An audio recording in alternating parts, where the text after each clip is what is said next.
Welcome to Kenton Teaches. Enjoy the video. You start by confirming prerequisites and creating your project. Install Visual Studio with the ASB, NET, and web workload, then ensure Git and helpful extensions are active.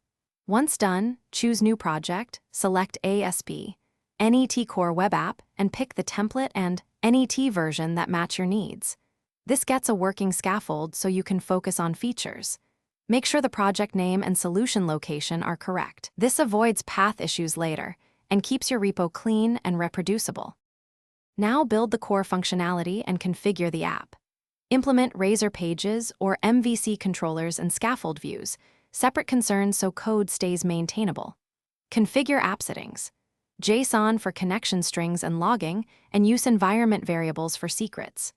Run and debug locally using IIS Express or Kestrel, set breakpoints, inspect requests, and step through code to validate behavior. Make sure dependency injection and middleware order are correct, because request routing and service. Finish by publishing and verifying the deployment.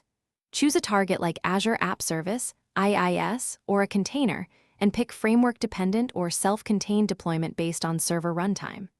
Set up CI/CD with GitHub Actions or Azure DevOps so pushes trigger builds and deploys.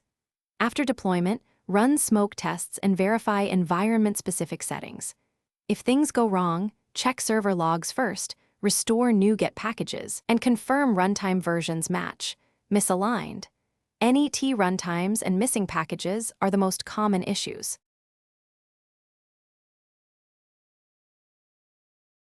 Thanks for watching. Please subscribe if this video was helpful.